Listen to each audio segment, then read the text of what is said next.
I never thought a piano could make me feel so much pain just by looking at it. But there it was, sitting in the corner of the grand ballroom like some kind of beautiful torture device. Every single day for the past 3 years, I walked past that thing while carrying trays of expensive food to people who probably spent more on their watches than I made in a year. My name is Daniel, and I'm a waiter at the Riverside Country Club. Not exactly where I thought I'd end up at 28 years old. But life has a funny way of changing your plans. Actually, funny isn't the right word. Life has a brutal way of changing your plans. The club was the fanciest place in town. Crystal chandeliers, marble floors, and tablecloths so white they practically glowed. The members were all rich, successful people. Lawyers, doctors, business owners. The kind of folks who never had to check their bank account before buying something. And me, I was invisible to most of them. Just the guy who brought their drinks and cleared their plates. But I didn't mind being invisible. It was safer that way, because if they really looked at me, if they really saw me, they might ask questions, and I didn't like talking about my past. That Saturday started like any other event night. The annual charity gala was the biggest night of the year at the club. Everyone dressed in their most expensive clothes, jewelry that could probably pay off a mortgage, and enough perfume and cologne to make your eyes water. My job was simple: smile, serve, stay out of the way, and go home with hopefully some decent tips. I was carrying a tray of champagne glasses through the crowd when I heard her voice. Mrs. Victoria Ashford. Everyone at the club knew her. She was probably in her early 60s, always dressed like she was about to meet the Queen, and had this way of looking at people that made you feel about 2 inches tall. She wasn't the richest member, but she acted like she owned the place. Maybe it was because her family had been members since the club opened 50 years ago. Or maybe she was just that kind of person who needed everyone to know she was important. Tonight, she was holding court at her usual table with her usual group of friends. All of them looked the same to me. Expensive haircuts, designer dresses, and this air of boredom like nothing in the world could actually entertain them anymore. I was walking past when I heard the commotion. The club manager, Mr. Peterson, was standing near the piano looking panicked. He was on his phone, and even from across the room I could see the sweat on his forehead. That's when I heard him say the words that would change everything. The pianist just canceled. He's sick. We have no music for tonight. The room got quieter as people started noticing the problem. A charity gala without music was like a birthday party without cake. Sure, you could still have the party, but something important was missing. Mrs. Ashford's voice cut through the murmur of concerned guests. Well, this is unacceptable. We paid good money for this evening.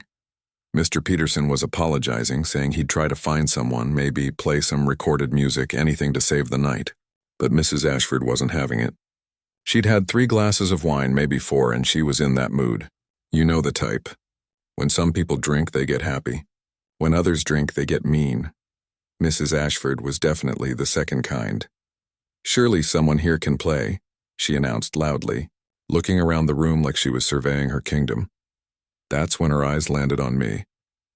I was standing there with my tray trying to blend into the wallpaper like I always did. But it was too late. She'd seen me. You there, she said, pointing at me with one perfectly manicured finger. Didn't I hear you mention something about music once? My stomach dropped. It was true. About 2 months ago, I'd been serving her table when one of her friends mentioned a concert pianist she'd seen. Without thinking, I'd made some comment about the piece they were discussing. It was stupid. I should have kept my mouth shut. But for just 1 second, I'd forgotten to be invisible. I might have, I said quietly, hoping this would somehow blow over. Well then, you can play for us tonight. She said it like it was already decided, like my opinion didn't matter. Her friends started giggling and I could see what was happening. This wasn't about the music. This was entertainment for them. They wanted to watch the waiter stumble through some simple song, maybe mess up. Give them something to laugh about over brunch tomorrow. Mrs. Ashford, I don't think that's... Mr. Peterson started, but she cut him off. Nonsense. We need music, and apparently our waiter has musical knowledge. It's perfect. Unless you'd rather disappoint all our guests. She looked at Mr. Peterson with that expression, the one that said she could make his life very difficult if he disagreed. Mr. Peterson looked at me with apologetic eyes, but we both knew I didn't have a choice. Daniel, would you mind? Just something simple. Background music. My hand started shaking. Not because I was scared of playing. That was the problem. I was scared of how much I wanted to play, That piano had been calling to me for 3 years. Every day I walked past it, I felt the pull. My fingers would twitch, remembering patterns and movements they hadn't made in so long. Of course, I heard myself say. My voice sounded far away, like someone else was talking. The walk to that piano felt like the longest walk of my life. The room got quieter as people realized what was happening. Some of them looked curious. Most looked amused. Mrs. Ashford and her friends were whispering and barely containing their laughter. They'd already decided this was going to be a disaster, and they were excited to watch it happen. I sat down on the bench and my whole body went cold and hot at the same time. The last time I'd sat at a piano, I was 23 years old. That was 5 years ago, but it felt like a lifetime. Back then, I was someone completely different. I had dreams, plans, a future that didn't involve carrying other people's food. I looked at the keys, black and white, perfectly arranged. My reflection stared back at me from the polished surface of the piano. I looked tired. When did I start looking so tired? Behind me, I heard Mrs. Ashford say something to her friends, and they all laughed. "This should be amusing," she said, not even trying to lower her voice. That's when I noticed him, a young busboy, maybe 18 years old, standing near the kitchen door. His name was Kevin, and he'd only been working here for a few months. Last week, he'd told me about how he wanted to go to culinary school, but his family said it was a waste of time. They wanted him to get a real job. He was watching me with this look on his face, like he was hoping I'd somehow prove everyone wrong. I took a deep breath. My hands moved to the keys, hovering just above them. It had been so long. What if I'd forgotten? What if my fingers didn't remember? But as soon as my fingers touched those keys, something inside me unlocked. It was like meeting an old friend after years apart. The piano felt like home. My fingers rested on the keys, and suddenly I wasn't in that ballroom anymore. I was back in my childhood home, sitting at our old upright piano. It was scratched and one of the pedals squeaked, but to me it was the most beautiful thing in the world. I was 7 years old when my mom first noticed I could pick out melodies by ear. She'd be humming something while cooking dinner, and an hour later I'd be playing it on the piano. Nothing fancy, just simple tunes, but she said I had a gift. That's a dangerous word, gift. Because once someone tells you that you have a gift, you start to believe you're supposed to do something special with it. My parents weren't rich. Dad worked construction and Mom was a nurse. They worked long hours, came home exhausted, but they never missed one of my recitals. Not one. When I was 14, my piano teacher, old Mr. Harrison, told them I had real talent. Not just plays well for his age talent, but actual professional potential. He said with the right training, I could audition for prestigious conservatories, maybe even have a career as a concert pianist. I remember the look in my parents' eyes. Pride mixed with worry. Because training like that costs money. A lot of money. Private lessons, competition fees, travel expenses for auditions. But they never let me see them stress about it. They just worked more hours. Dad took extra weekend jobs. Mom picked up night shifts. And I practiced. God, did I practice. 4 hours a day, sometimes more. My friends were out playing basketball and I was running scales until my fingers ached. By the time I was 23, I'd gotten good. Really good. Good enough that Mr. Harrison arranged an audition for me at the Berkshire Conservatory, one of the best music schools in the country. If I got in with a scholarship, everything my parents had sacrificed would be worth it. I'd have a real shot at the career we'd all been working toward for 16 years. The audition was scheduled for a Saturday in March. I remember because it was raining that day. My parents insisted on driving me even though it was 2 hours away. Mom kept telling me to breathe, that I was going to be brilliant. Dad didn't say much, but he kept glancing at me in the rearview mirror with this smile that said he believed in me more than I believed in myself. The audition went perfectly. I played Rachmaninoff, Chopin, and Bach. The judges were nodding, writing notes, looking impressed. When I finished, one of them told me they'd be in touch soon. But from the look on her face, I knew it was good news coming. I walked out of that room feeling like I was floating. This was it. This was the moment everything changed. My parents were waiting in the lobby. I didn't even have to say anything. They could see it on my face. Mom hugged me so tight I could barely breathe, and Dad's eyes got all watery like they did when he was trying not to cry. We walked out to the car and it was still raining, but none of us cared. We were too happy. They never made it home. A truck driver fell asleep at the wheel 20 minutes into the drive. He crossed the center line on a sharp curve. My dad tried to swerve. They said it was instant, that they didn't suffer. I don't know if that's true or if that's just what people say to make you feel better. Either way, they were gone. I was in the back seat. I woke up in the hospital with a concussion, a broken arm, and a life that had completely shattered. The police came. Then social workers. Then aunts and uncles I barely knew, all whispering about what would happen to me and my little sister, Lily. She was only 13. Our parents didn't have much life insurance. Definitely not enough to cover a funeral and raise 2 kids. That's when reality hit me like a second truck. Someone needed to take care of Lily. Someone needed to pay rent, buy food, keep her in school, and I was the only one who could do it. Those aunts and uncles, they offered thoughts and prayers, maybe a casserole, but nobody was stepping up to take in 2 traumatized kids. The scholarship letter came 3 weeks after the funeral. Full ride, everything we'd worked for, everything my parents had sacrificed for. Right there in an envelope with the conservatory's fancy letterhead. I held that letter for probably an hour, just staring at it. Then I wrote back and declined. I never touched a piano again after that day. I got a job washing dishes at a restaurant.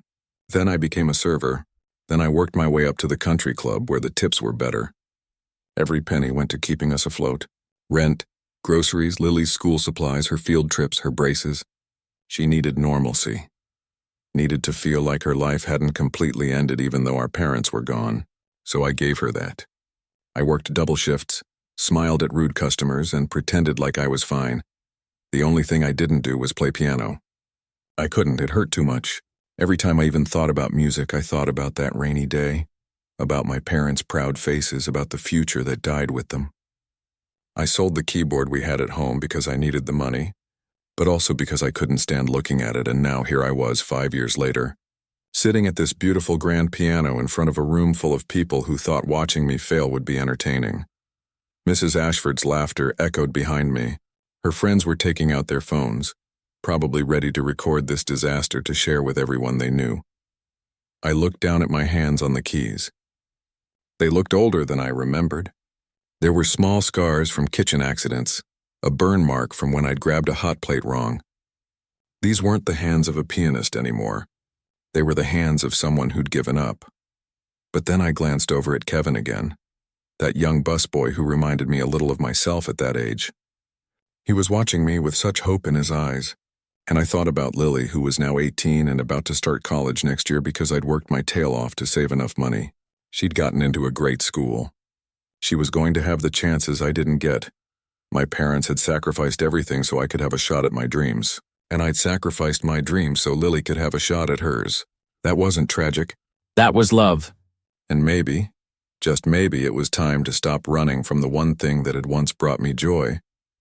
I took a deep breath and made a decision. I wasn't going to play some simple background music for these people. I wasn't going to stumble through a tune so they could laugh and feel superior. If I was going to do this, if I was going to touch these keys for the first time in 5 years, I was going to play the truth. I was going to play everything I'd been holding inside.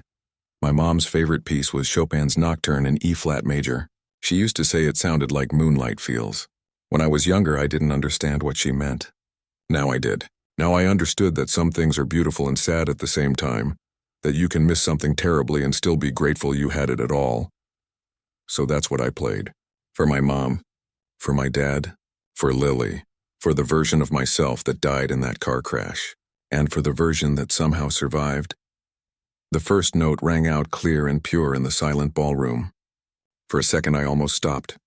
My finger had pressed the key automatically, like my body remembered even if my mind had tried to forget. But then the second note came, and the third, and suddenly my hands were moving on their own. The opening of Chopin's Nocturne is gentle, almost like a whisper.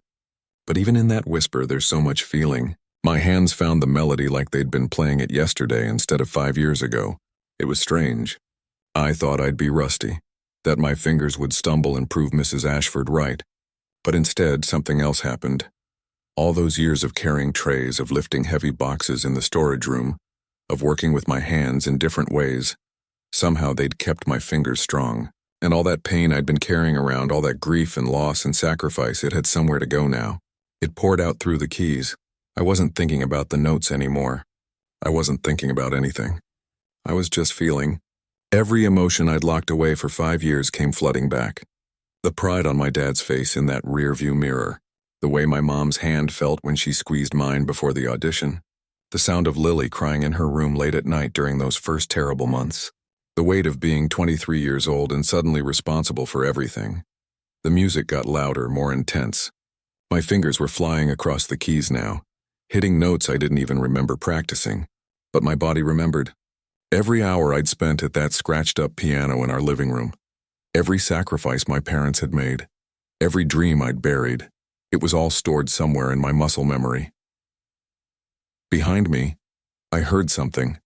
Or rather, I didn't hear something. The whispers had stopped.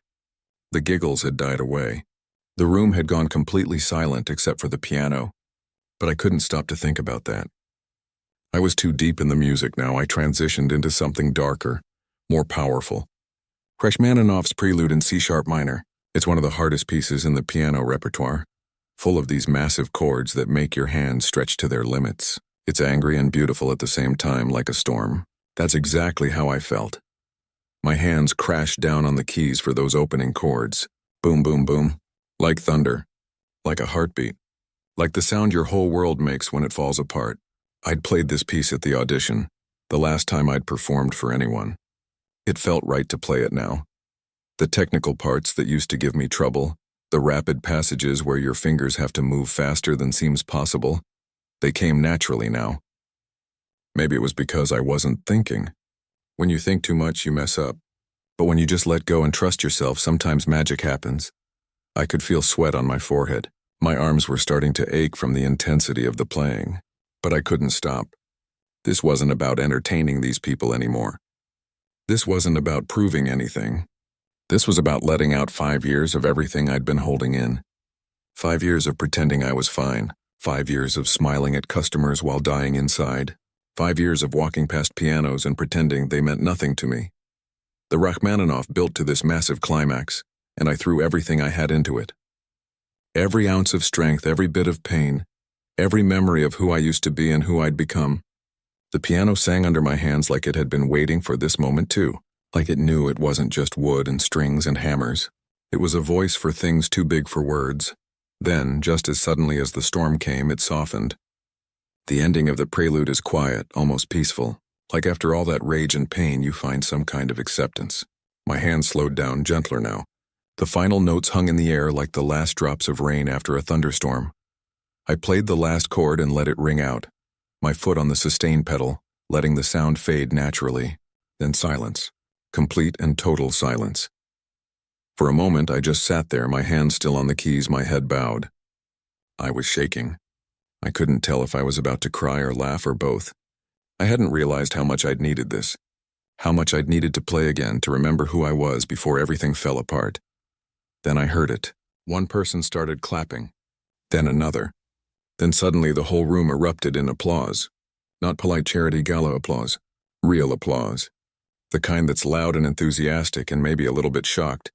I turned around slowly, almost afraid to look. People were standing up. All of them. A standing ovation. Some of the women were wiping their eyes. Even some of the men looked emotional. I saw Mr. Peterson standing by the wall with his mouth literally hanging open. Kevin, the young busboy, had tears streaming down his face, and he was clapping so hard his hands must have hurt. Then I saw Mrs. Ashford. She was still sitting at her table, but she wasn't laughing anymore. She looked pale, like she'd seen a ghost. Her champagne glass was in her hand, but she'd clearly forgotten about it. She was just staring at me with this expression I couldn't quite read. Shock? Shame? Something else? Her friends around her had stopped giggling too. They were clapping, but they looked uncomfortable, like they suddenly realized they'd been part of something cruel. One of them leaned over to say something to Mrs. Ashford, but she didn't respond. She just kept staring. People started coming up to the piano. A man in an expensive suit shook my hand and said it was the most moving performance he'd heard in years. An older woman told me I had a gift. That word again. Gift. A woman around my age said she'd been to concert halls all over the world and I belonged on those stages. I didn't know what to say to any of them. Thank you seemed too small for what I was feeling. I just nodded and smiled and tried not to fall apart completely. Because now that the music had stopped, now that the emotions had somewhere to go, I felt empty. Not a bad empty. More like a clean empty. Like a room after you finally get rid of all the junk that's been piling up for years. Mr. Peterson pulled me aside, his eyes still wide with disbelief. Daniel, I had no idea. Why didn't you ever say anything? Why are you working as a waiter when you can play like that? I wanted to tell him everything. About my parents, about Lily, about the scholarship I turned down and the dreams I buried. But before I could say anything, I saw Mrs. Ashford stand up from her table. She was walking toward us, and she looked different somehow. Smaller, less sure of herself. She stopped a few feet away, and for the first time since I'd started working at the club 3 years ago, she actually looked at me. Really looked at me, like I was a real person instead of just the help. I need to speak with you, she said quietly. Her voice wasn't commanding anymore. It was almost gentle. Privately, please. Mr. Peterson looked between me and Mrs. Ashford, clearly uncomfortable. He knew as well as I did that when Mrs. Ashford wanted something, you didn't say no. But this time, his expression was protective, like he was worried about what she might say to me after I'd just embarrassed her in front of her friends. It's okay, I told him quietly. I was still shaking from the performance, from everything that had just poured out of me. Part of me wanted to run out the back door and never come back, but another part of me needed to face this. Whatever was about to happen, I needed to see it through. Mrs. Ashford led me to Mr. Peterson's office, a small room off the main hallway. She closed the door behind us, and suddenly the sounds of the gala faded away. It was just the two of us in this tiny space with filing cabinets and a desk covered in paperwork. She didn't sit down at the desk like I expected. Instead, she leaned against the wall and closed her eyes for a long moment. When she opened them again, they were wet with tears. I'd never seen Mrs. Ashford cry. I didn't think she was capable of it. She was always so polished, so in control, so ready with a cutting remark. But right now she looked like a completely different person. I owe you an apology, she said, and her voice cracked on the last word. What I did out there was cruel, inexcusable. I knew it even as I was doing it, and I did it anyway. I didn't know what to say, so I just stood there and waited. She wasn't done. I told myself I was just having a bit of fun, that it was harmless. But it wasn't fun, and it wasn't harmless. I tried to humiliate you in front of a room full of people because... She paused, struggling with the words. Because I'm a bitter, angry woman who takes her failures out on people who don't deserve it. She walked over to Mr. Peterson's desk and picked up a framed photo that sat there. It showed Mr. Peterson with his family at the beach, everyone smiling and happy. She stared at it like it was something precious and far away. I have a son, she said quietly. His name is Andrew. He's 35 now. When he was young, he was brilliant at the piano. Not just good, brilliant. The kind of talent that comes along once in a generation. His teachers said he could be world-class if he pursued it. She set the photo down carefully and turned back to me. Tears were running down her cheeks now, leaving tracks in her makeup. But my husband, Andrew's father, he didn't want a musician for a son. He wanted someone to take over the family business. We own a chain of medical supply companies. Very profitable, very boring. When Andrew was 18 and got accepted to Juilliard, his father gave him an ultimatum. Music school or family? Not both. I felt my chest tighten. I knew where this story was going. Andrew chose family, or rather he felt like he had no choice. His father controlled everything, the money, the trust funds, all of it. So Andrew gave up music and went to business school. He took over the company when his father retired, and he's been miserable every single day for the last 15 years. Mrs. Ashford's voice was shaking now, raw with emotion. I didn't fight for him. I was too worried about what my husband would do, too worried about keeping the peace. I let my son sacrifice his dreams because I was a coward, and watching him live that hollow life, seeing the light go out of his eyes year by year, it turned me into someone bitter and mean. She looked directly at me now, really looked at me, and I saw genuine pain in her eyes. When I heard you play tonight, I heard what my son used to sound like. That passion, that soul. And it broke something in me. Because I realized that somewhere out there Andrew could have been playing like that. He could have been happy. And instead he's pushing papers and pretending to care about profit margins. The anger I'd been feeling started to dissolve. I'd been so sure she was just a terrible person who enjoyed being cruel. But she was something more complicated than that. She was someone living with regret so heavy it had poisoned her. I'm sorry about your son, I said, and I meant it. That must be really hard to watch. She laughed, but it was a bitter sound. Hard? It's torture. And the worst part is knowing I could have changed it. I could have stood up to my husband. I could have fought for Andrew's dreams. But I didn't, and now it's too late. It's never too late, I said, surprising myself. I mean, 15 years is a long time, but people change careers all the time. If your son is that unhappy, maybe he could still... He has a family now, she interrupted. A wife, 2 children. A mortgage, responsibilities. He feels trapped, just like I felt trapped back then. The cycle continues. We stood in silence for a moment. Then she wiped her eyes with a tissue from the desk and took a deep breath, trying to compose herself. Tell me your story, she said. Someone with your talent doesn't end up serving drinks at a country club by accident. What happened to you? So I told her everything. About my parents and their sacrifices. About Mr. Harrison and the practice hours and the dreams we'd all shared. About the audition and the rainy drive home. About the truck driver who fell asleep and the hospital and the funeral. About Lily and the choice I had to make. About the scholarship letter I turned down and the 5 years I spent pretending I was fine while a part of me died a little more each day. By the time I finished, we were both crying. 2 strangers in a small office, connected by the invisible thread of dreams that got destroyed by life's cruelty. Your parents would be so proud of you, Mrs. Ashford said softly. Not because you're talented, though you clearly are, but because you chose love over everything else. You sacrificed your dreams so your sister could have hers. That's not failure, Daniel. That's heroism. It doesn't feel like heroism, I admitted. Most days it just feels like loss. She nodded like she understood completely. Then she pulled out her phone and typed something quickly. My phone buzzed in my pocket. I pulled it out and saw an email notification. I've sent you my personal contact information, she said. I want to help you. I can't undo what I did to Andrew, but maybe I can do something for you. Give me a few days to make some calls. Mrs. Ashford, I appreciate that, but I don't need charity. This isn't charity, she said firmly. The steel was back in her voice, but this time it wasn't mean. It was determined. This is me trying to be a better person. This is me trying to make sure talent doesn't get wasted. And maybe, just maybe, this is me trying to believe that it's not too late for second chances. Not just for you, but for Andrew, too. She walked to the door and paused with her hand on the handle. What you played tonight, that wasn't just music. That was truth. Raw and painful and beautiful truth. The world needs to hear that. And I'm going to make sure it does. Then she opened the door and walked out, leaving me standing there wondering what had just happened and whether my life was about to change again. I didn't hear from Mrs. Ashford for 3 days. Part of me thought maybe she'd just said those things in an emotional moment and would forget all about it once she sobered up and went back to her normal life. Rich people make promises all the time that they don't keep. I'd seen it happen at the club dozens of times. But on Wednesday morning, I got a call from a number I didn't recognize. When I answered, a woman's professional voice asked if I was Daniel Mitchell.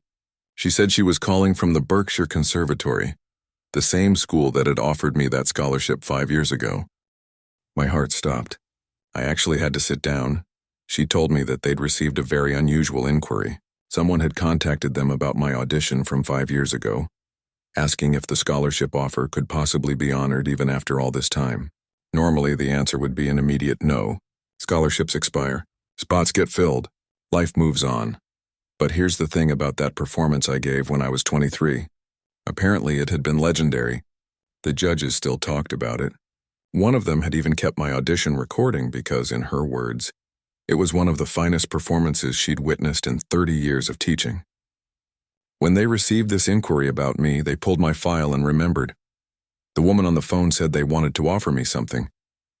Not the exact same scholarship because I was older now and circumstances had changed, but they were willing to create a special program, a delayed admission with full tuition coverage, plus a living stipend so I could support myself while studying. They'd never done anything like this before, but they believed exceptional circumstances called for exceptional measures. I couldn't speak. I literally couldn't form words. The woman asked if I was still there, and all I could manage was a sound somewhere between a laugh and a sob. Is this real? I finally asked. This isn't some kind of joke? Mr. Mitchell, I assure you this is very real. We'd like you to come in next week to discuss the details. Would that work for you? After I hung up, I just sat on my couch staring at the wall for probably an hour. Then I called Lily. She was at college, probably in class, but I couldn't wait. When she answered, I told her everything that had happened. The gala, the performance, Mrs. Ashford, and now this phone call. Lily screamed so loud I had to pull the phone away from my ear. Then she started crying. Then she got mad at me. "You gave up your scholarship for me 5 years ago, didn't you?" she said. "You never told me that. I thought you just decided music wasn't for you anymore." "Lily, it wasn't like that. Don't lie to me, Danny, I'm not a kid anymore. You sacrificed everything to take care of me, and you never once made me feel like a burden. But I knew. Deep down I always knew you gave up something big." We both cried for a while. Then she made me promise that I would accept this opportunity, that I wouldn't even think about saying no because of money or responsibility or any other reason. She had a part-time job now and she was doing fine. It was my turn. The next day I got another call. This time it was Mrs. Ashford herself. "I hope you received good news from the conservatory," she said. Her voice sounded different than it had at the club. Warmer, more genuine. I did. "Mrs. Ashford, I don't know how to thank you. What you did reaching out to them." "I did more than reach out, Daniel. I'm funding the living stipend personally. And before you argue with me, understand that this isn't charity. This is an investment. You're going to be extraordinary. And someday when you're performing at Carnegie Hall, I'm going to be in the audience taking credit for discovering you." I laughed despite myself. "That's a pretty big assumption. I don't make assumptions. I make predictions based on facts. And the fact is, you have a gift that the world needs to hear. Also, I have some news of my own." She told me that our conversation in Mr. Peterson's office had haunted her for days. She couldn't stop thinking about her son Andrew and the life he'd been living, so she'd done something she should have done 15 years ago. She talked to him. Really talked to him. Not just surface conversation about business and weather. She asked him if he was happy. And for the first time in over a decade, he told her the truth. He was miserable. He'd been miserable for years. He'd thought about quitting so many times but felt trapped by expectations and responsibilities. The company was successful, but it was killing his soul. Mrs. Ashford told him about what happened at the gala, about watching me play, about the regret she'd been carrying. And then she told him something she'd never said before. She apologized. She apologized for not fighting for his dreams, for being complicit in his father's demands, for letting him sacrifice his happiness. They'd cried together. Then they'd made a plan. Andrew was going to step down from the company. They'd hire someone else to run it, someone who actually wanted that life. And Andrew was going to pursue music again. Not as a career necessarily, he was realistic about starting over at 35, but as something that brought him joy. He'd already signed up for lessons and was looking at part-time programs. "He's scared," Mrs. Ashford said, "but he's also excited. I haven't seen him excited about anything in years. So thank you, Daniel. You didn't just give yourself a second chance. You gave my son one too." The following week was a blur. I met with the conservatory administrators and signed papers that felt almost sacred. I gave Mr. Peterson my notice at the club, and he told me he'd always known I was meant for bigger things. Kevin, the young busboy, asked me if dreams really could come true, and I told him yes. But sometimes they take detours you don't expect. 6 months later, I stood backstage at the conservatory's recital hall. It was my debut performance as an official student. My hands were shaking just like they had that night at the country club, but this time it was different. This wasn't about proving anything to anyone. This was about coming home to myself. I walked out onto the stage and the lights were bright and warm. I sat at the piano and looked out at the audience. In the front row was Lily, wearing her best dress and crying before I'd even played a note. Next to her was Mrs. Ashford, who'd become something like a mentor and friend over the past months. Next to her was Andrew, her son, who I'd met several times now. He understood what it meant to get a second chance. He'd brought his camera because he'd started pursuing photography alongside music, rediscovering all the creative passions he'd buried. In the back row, I spotted Kevin wearing a suit that was probably borrowed. He'd just gotten accepted to culinary school. Next to him were some of my classmates from the conservatory, people who'd become friends, who understood what music meant because they'd given their lives to it too. I took a deep breath and placed my hands on the keys. This time I wasn't playing to let go of pain. I was playing to celebrate everything that pain had taught me. About sacrifice and love and the strange ways life breaks us down just to build us back up stronger. I started with the same Chopin nocturne I'd played that night at the club. But it sounded different now. Not sad, but grateful. Because I'd learned something important over the past 6 months. Dreams don't die. Sometimes they just wait. They wait for the right moment, the right person, the right chance to bloom again. And when they do, they're even more beautiful than before. The recital ended with thunderous applause, but I barely heard it. I was too focused on not falling apart right there on stage. When I stood up and bowed, I saw Lily on her feet clapping so hard I worried about her hands. Mrs. Ashford was wiping her eyes with a handkerchief, something I never thought I'd see. Even Andrew had tears on his cheeks. After the performance, there was a small reception in the lobby. People crowded around me, shaking my hand, telling me how moved they were. One of my professors, Dr. Chen, pulled me aside and said something that stuck with me. "You play differently than most students your age," she said. "Most young pianists have technique, but they're still searching for depth. You already have it. That comes from living, from experiencing real loss and real joy. Don't ever lose that." I promised her I wouldn't. How could I? Every note I played carried the weight of the last 5 years. As the crowd thinned out, Mrs. Ashford approached with Andrew beside her. He was carrying his camera and had that excited energy people get when they've found something they're passionate about. "I got some incredible shots," he said, showing me his camera screen. There was a photo of my hands on the keys captured mid-motion, slightly blurred in a way that made it look artistic. "I'm putting together a portfolio. Trying to get into a photography program next semester?" "That's amazing," I said, and meant it. "How's the piano lessons going?" His face lit up. "Honestly? It's hard. My teacher keeps having to remind me that I'm not 20 anymore, that I need to warm up properly or I'll hurt myself. But Daniel, I forgot how good it feels to play. Even when I'm struggling through scales like a beginner, I'm happy."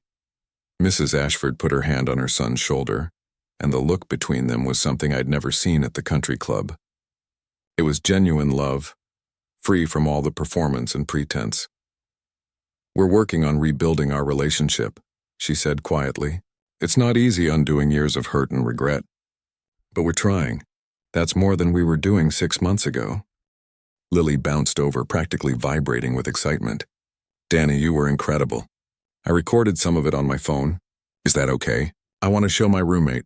"Of course it's okay," I laughed. "How's the semester going? You surviving organic chemistry?" She made a face. "Barely. But I got an A on my last test, so maybe I won't flunk out after all. Oh, and I joined this volunteer program at the Children's Hospital. We read to kids who are stuck there long term. It's really rewarding." I felt a surge of pride so strong it almost knocked me over. This was why I'd given up music 5 years ago. So Lily could go to college, discover who she was, find her own path. Looking at her now, confident and happy and growing into an amazing person, I knew I'd made the right choice back then, even if the cost had been brutal. Kevin came over next, looking uncomfortable in his borrowed suit but grinning from ear to ear. "Man, that was insane," he said. "I mean, I knew you were good from that night at the club, but this was different. You looked like you belonged up there." "Thanks for coming," I said. "How's the culinary school application going?" "I got in," he practically shouted. "I found out yesterday. Full scholarship based on need. I start next fall. My parents still think I'm crazy, but I don't care anymore. Watching you go for it.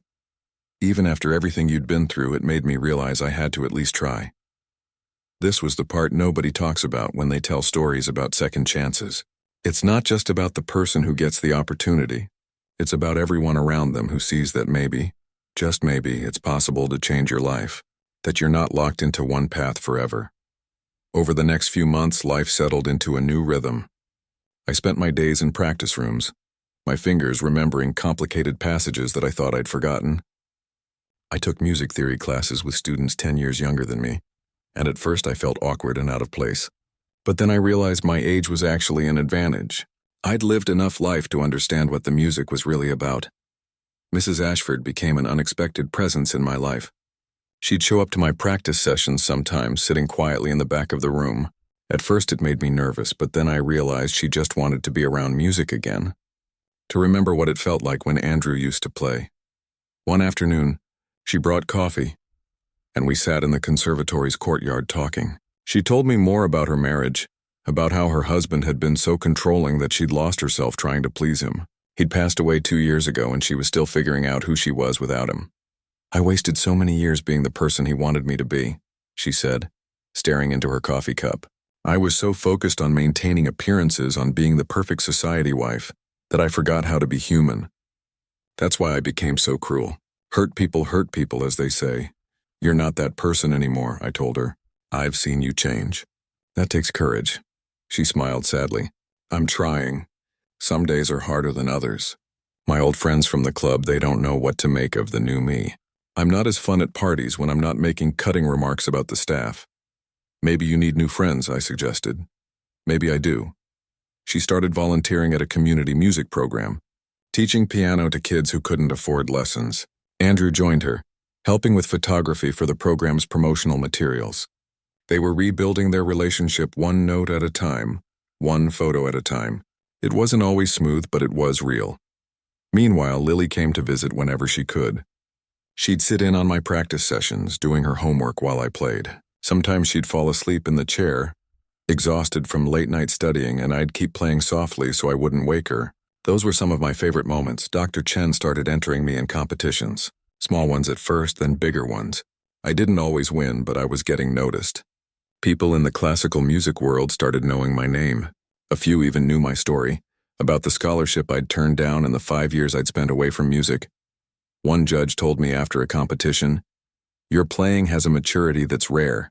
You've lived through something difficult and it shows in your music.